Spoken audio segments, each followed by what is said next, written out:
Pero kabantay ka nga nagkadaghan ang basura sa itong palibot karon. Lagi ay. Walang normal naman na karon. Isa lang ko ng basura. O isa pa, gamay ko ng aso. Every day, people walk across this earth without noticing what they leave behind. Some see the problem, while others choose to ignore it. Pollution doesn't begin with disasters. It begins with small acts of carelessness repeated every day. Huwag ka itong mga botilya nga makabara sa kanal, maoy cause sa baha. Wala di ay. Wala di ko kong nauna na ang basura. Hindi matrap sa kanal. Mahugaw day ang tubig. Oo. Dintanawa siya, nagsunog siya og basura.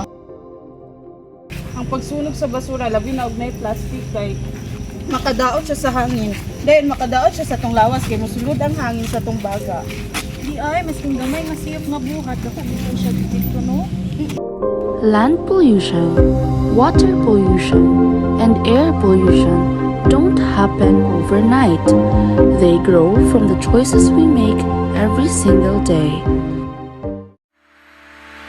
Change doesn't always begin with grand gestures. Sometimes, it starts with one responsible decision.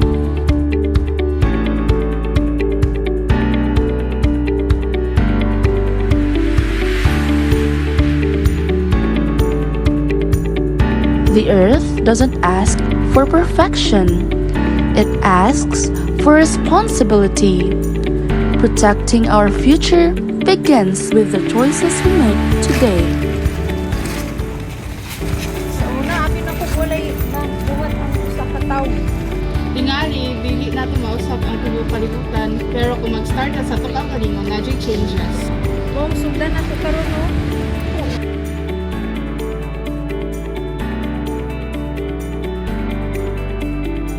Protect the earth, protect our future.